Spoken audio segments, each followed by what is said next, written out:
No vivió como debía, vivió como quiso. Una mujer británica, un líder indio y un amor que no cabía en ningún protocolo.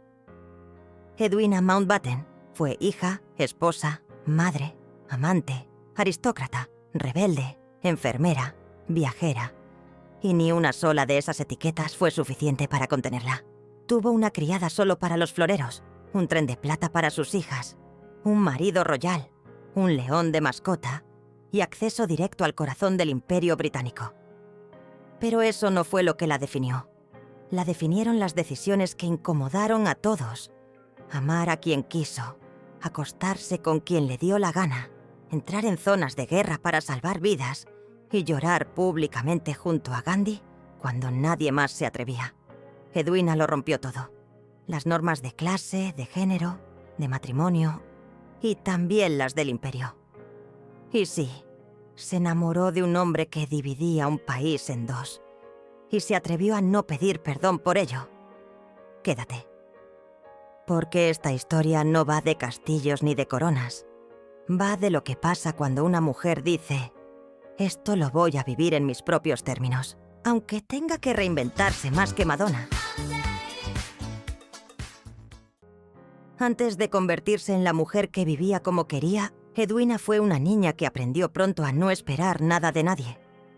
Nació en 1901 entre lujos que solo sirven para decorar la tristeza. Su padre era parlamentario conservador. Su madre, hija del banquero más rico de todo el Imperio Británico. Y aún así, lo que más faltaba en esa casa era cariño. A los 11 años, su madre murió. Y poco después, su padre se volvió a casar con una mujer 20 años más joven. ¿La solución? Internado. Allí, rodeada de rigidez, burlas y soledad, Edwina aprendió algo crucial: que si nadie venía a salvarla, tendría que salvarse sola, como Fiona de Shrek, esperando un príncipe, hasta que se cansa, se quita los tacones y se rescata a sí misma. Edwina lo hizo. Le escribió una carta a su abuelo, el millonario, el banquero, el intocable Sir Ernest Cassel, diciéndole: llévame contigo si es que me quieres. Y él la llevó. La sacó de aquel encierro y la instaló en Brook House, una mansión tan descomunal que tenía una criada exclusiva solo para los floreros. Allí Edwina conoció a la alta sociedad europea, a la aristocracia, al poder. Pero también conoció la sensación de pertenecer por primera vez. Fue en esas fiestas llenas de diamantes y políticos donde entendió algo que marcaría su vida: que el mundo no estaba hecho para niñas como ella, así que tendría que hacerse su propio lugar, y como veremos a continuación, a codazos si era necesario. Edwina conoció a Louis Mountbatten en una de esas fiestas que parecen un capítulo de The Crown. Él era bisnieto de la reina Victoria. Ella, nieta del banquero favorito del rey, Match. Louis se enamoró perdidamente. Y Edwina, que ya había aprendido a moverse como una reina sin corona, aceptó. Pero justo antes de casarse, la tragedia golpeó por partida doble. El padre de Louis murió repentinamente en septiembre de 1921. Y solo 10 días después, Edwina perdió a su abuelo, Sir Ernest Cassel, su figura más querida. Ese duelo doble marcó el inicio del matrimonio como un cóctel emocional complejo. Poder, dinero, pérdida y una presión descomunal para representar el papel de la pareja ideal del imperio. Se fueron de luna de miel durante 6 meses recorriendo medio mundo. Y no fue cualquier viajecito. En España los recibieron el rey Alfonso XIII y la reina Victoria Eugenia. En Nueva York se alojaron en la mansión de los Vanderbilt. Y en Hollywood cenaron con Charlie Chaplin, Mary Pickford y Douglas Fairbanks. A su regreso, eran oficialmente la pareja más glamurosa del imperio. Salían en los periódicos, organizaban fiestas con Chaplin, Churchill, el príncipe de Gales y Mrs. Simpson. Todo muy Great Gatsby, pero con títulos nobiliarios. Pero el cuento duró poco, porque una vez instalados en Londres, la cosa fue más de contrato que de cuento. Edwina se aburría como una ostra. no estaba para jugar a la esposa obediente. Y ambos empezaron a buscar fuera lo que dentro no encontraban. Tuvieron 2 hijas, Patricia y Pamela. Y aunque Edwina se derritió al verlas nacer, la maternidad no encajaba con su necesidad de libertad. ¿El resultado? Niñeras, institutrices y una casa llena de lujos, pero no veían a sus padres casi nunca. Edwina estaba de viaje, Louis en alta mar. Maternidad aristocrática del siglo XX. A nivel imagen, eran una familia de revista. Pero en lo íntimo, eran 2 adultos privilegiados intentando gestionar sus vidas afectivas sin manual de instrucciones. Y ojo, que no eran discretos. Ella tenía sus amantes, él también. Y cuando no eran los mismos, eran amigos entre ellos. Vamos, que pescaban en el mismo caladero. Un día se acostaban con Edwina, al siguiente con Louis. Y el fin de semana tomaban el té todos juntos. Una de las historias más surrealistas fue con Bunny Phillips. Fue amante de Edwina durante años y tan integrado estaba en la familia que cuando Louis empezó una aventura con Janie Lindsay, otra de las parejas de Bunny, todo quedó en casa. ¿Te lías? Normal. Pero espera, que hay más. Cuando Louis cumplió 60 años, empezó un romance con la hija de Janie, Maxine Lindsay. Tenía 18. Sí, el marido de Edwina se metió con la hija de la amante de su amante. Game of Thrones, pero con más martinis. Y eso no era escándalo, era martes. En lugar de dramas públicos, lo que había era una especie de pacto de no agresión elegante y muy british. ¿Fingimiento? ¿Pragmatismo? ¿Modelo a seguir? No sé. Pero Edwina, al menos, no se escondía. Mountbatten lo resumió años después con una frase gloriosa. Edwina y yo pasamos la mayor parte de nuestro matrimonio metiéndonos en las camas de otras personas. Si en algún momento pensaste que esta historia no podía ser más caótica, espera, porque llegó Leslie Hutchinson, pianista de cabaret, antillano, bisexual, talentoso a rabiar y guapo como él solo. Edwina lo conoció en una fiesta, lo escuchó tocar y decidió que no solo quería música. En una cena de gala, delante de su marido, del príncipe de Gales y de media aristocracia, Edwina se quitó el pañuelo de gasa que llevaba al cuello, se lo puso a Hutchinson y lo besó, en la boca. A partir de ahí, empezó uno de los affairs más comentados de la alta sociedad británica. Y no porque fuera el más tórrido, que también, sino porque era interracial. Y eso, en el Reino Unido de entreguerras, era dinamita pura. Edwina le regaló un anillo con su escudo familiar, un estuche de cigarrillos de oro y sí, una coquillera hecha por Cartier, con diamantes incrustados. Y sí, fue un escándalo. Pero, ¿sabéis qué? También fue un acto de poder. Porque cuando una mujer con título, dinero y deseo propio rompe todas las reglas, lo llaman indecente. Si lo hace un lord, lo llaman excéntrico. ¿Tú qué opinas? Déjamelo en los comentarios. Pero el imperio no perdonaba ciertas cosas. Cuando un tabloide insinuó, sin nombrarla, que una dama de la nobleza tenía un amante negro, el rey Jorge V intervino personalmente. Pidió que se terminara esa relación de inmediato. Por el bien de la institución, Edwina lo dejó. Al menos públicamente. Esto no fue un caso aislado.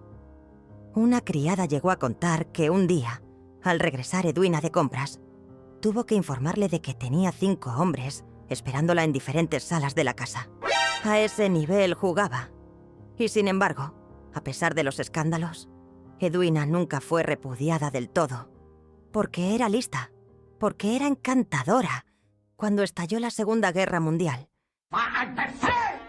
en vez de quedarse en Mayfair cómodamente, jugando al bridge, Edwina no hizo lo que se esperaba de una dama noble.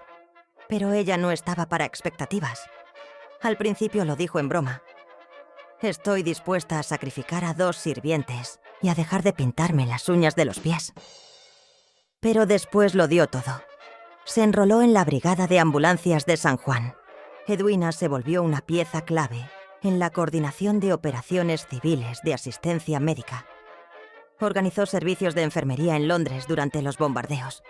Supervisó hospitales de campaña y refugios subterráneos. Diseñó sistemas logísticos para trasladar suministros sanitarios. Y lo más importante, fue al frente. Entre 1942 y 1945, recorrió algunos de los puntos más calientes del conflicto: Egipto, India, Birmania, Singapur, Malasia, Ceilán y Borneo, donde acabaría encontrando su final, pero eso te lo cuento después. Su capacidad de organización era tan impresionante como su carisma. Y eso salvó vidas. Miles. En 1943, la reconocieron con el título de Dama Gran Cruz de la Venerable Orden del Hospital de San Juan de Jerusalén. ¿Suena a videojuego medieval? Sí, pero era un reconocimiento reservado para quienes mostraban coraje y servicio, más allá del deber. Edwina Mountbatten dejó de ser un nombre en las columnas de Sociedad y se convirtió en una referencia real y concreta en las operaciones humanitarias británicas. Ya no era la aristócrata escandalosa. Demostró que lo de no ser convencional no solo era para huir de la vida familiar y tener una colección de amantes. Y ahí empieza su etapa más poderosa, porque en 1947 su marido fue nombrado virrey de la India. Y como la última virreina de la India, Edwina se enfrenta al mayor reto de su vida. Un país a punto de partirse en dos, un mundo colonial en ruinas y un encuentro que lo cambiará todo. El Imperio Británico estaba desangrándose y Londres, en un último intento de controlar el caos, envió a Louis Mountbatten como último virrey de la India. Le encargaron una misión imposible: retirar al imperio con elegancia y entregar el país sin que todo volara por los aires. Spoiler: voló. La partición de la India y Pakistán fue una de las crisis humanitarias más graves del siglo XX. Millones de personas desplazadas, violaciones, matanza, odio entre comunidades y un país que se rompía por líneas trazadas a lápiz desde Londres. Y ahí estaba Edwina. Podía haberse limitado a posar en actos oficiales, pero prefirió ponerse las botas, meterse en el barro y hacer lo que nadie esperaba: escuchar, mirar, ayudar. Visitaba campos de refugiados, leproserías, hospitales colapsados. Organizaba rutas de ayuda sanitaria. Mediaba entre líderes. Se enfrentaba a burócratas británicos que todavía creían que estaban civilizando algo. Y fue en ese contexto brutal donde conoció a Jawaharlal Nehru. Se conocieron en una recepción oficial. Él traía el peso de un país entero en los hombros. Ella, la mirada de quien ya no cree en las versiones oficiales. Y en medio de los discursos y las copas de Jerez, pasó algo que nadie más notó. A partir de ahí, empezaron a verse a solas. Primero en reuniones breves, luego en paseos por los jardines del Palacio del Virrey, y más tarde, en conversaciones cada vez más largas, más íntimas, más imposibles. Tenían un banco escondido en una esquina del jardín, donde pasaban horas hablando de todo. Se escribían cartas. Cartas largas, llenas de pensamientos, de confesiones, de ternura. Cartas que Edwina guardó hasta su muerte. Él la llamaba mi amiga más querida. Y cuando no podía verla, le enviaba flores. Una vez, incluso le mandó un libro de fotografías eróticas. Por si alguien duda de la intensidad de ese vínculo platónico. ¿Y Louis Mountbatten? Dickie sabía todo y decidió no estorbar, no por resignación, sino porque entendía que aquel amor era una forma de conexión, de consuelo, de resistencia emocional. No era una amenaza, fue una historia de amor imposible, pero también una historia de respeto mutuo, de intimidad silenciosa y de profunda igualdad. Ella no era su salvadora blanca, y él no era un capricho orientalista. Eran dos personas que, por un momento, se encontraron en medio de un mundo que se venía abajo. ¿Te suena? En Miss Marvel, la partición de la India aparece como un fantasma generacional que aún duele. Separó familias, sembró traumas, y todavía hoy es una herida abierta para millones. Pues Edwina no fue una espectadora de esa historia. Estuvo allí, miró de frente, y eligió estar del lado de la gente, no del imperio. Y en medio del horror, se permitió amar.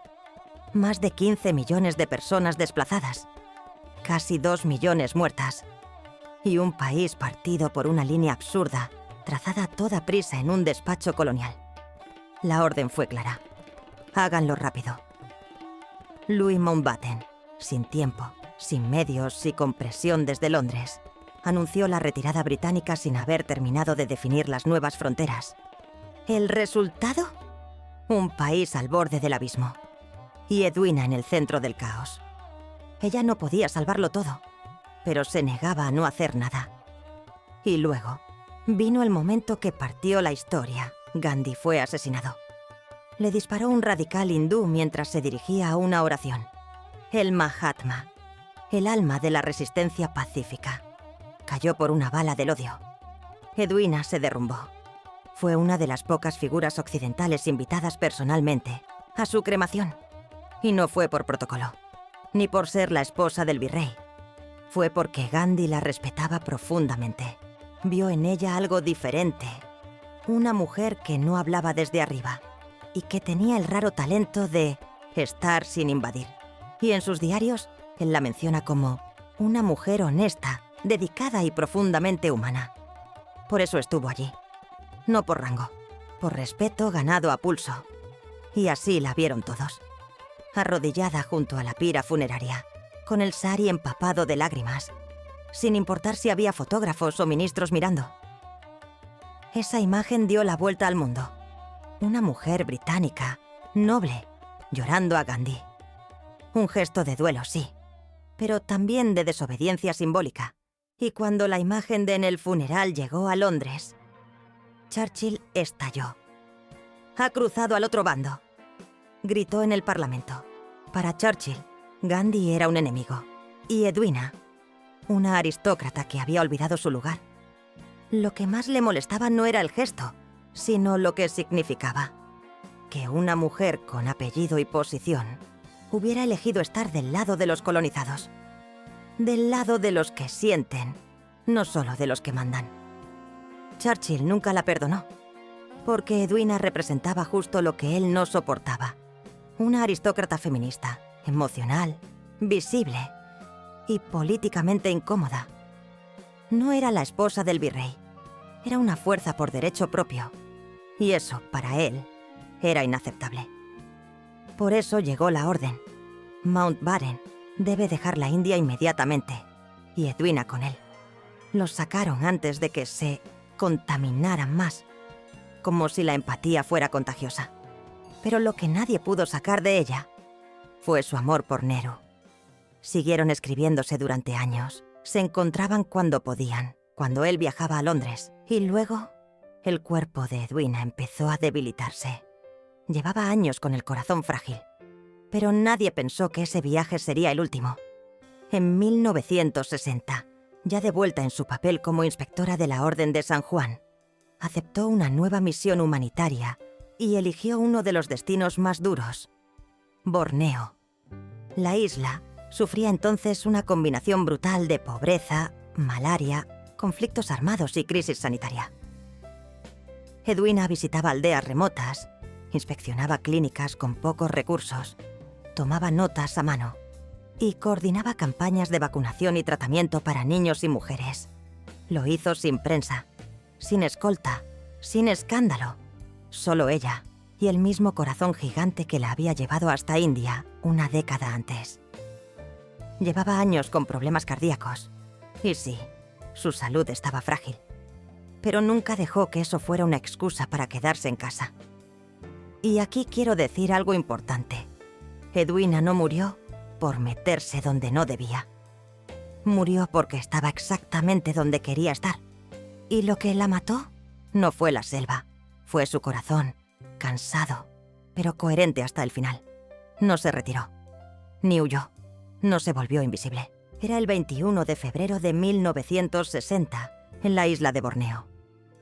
Estaba alojada en la residencia oficial del gobernador británico del norte de Borneo. Había pasado los días anteriores visitando hospitales de campaña, aldeas afectadas por malaria y clínicas móviles con apenas una enfermera y 2 jeringas. Allí, sin fotógrafos, sin titulares, sin cortejos reales, su corazón dijo basta. Pero no fue una muerte dramática. Fue una despedida serena, silenciosa. Y a su alrededor, las cartas de Nehru. Cartas amarillas por el tiempo, dobladitas con cuidado, como si fueran algo más que papel. Porque lo eran. Murió como vivió. En movimiento, en lucha y amando sin permiso. Y entonces vino su despedida. Su cuerpo fue repatriado por la Marina Real Británica, pero su funeral fue un gesto mínimo, íntimo. Mountbatten pidió una sola cosa. En pleno Canal de la Mancha, en aguas abiertas, un marinero lanzó al mar una corona de flores, caléndulas, las favoritas de Nehru. Y Dickie fue el tío favorito del príncipe Felipe y el padrino político del joven príncipe Carlos.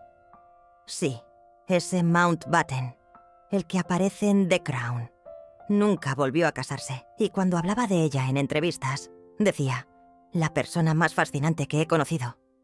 Edwina no fue mártir, no fue santa, tampoco fue víctima. Fue una mujer real, que hizo algo que sigue siendo revolucionario hoy. Vivir a su manera. Y eso, hermana, no lo borra ningún imperio.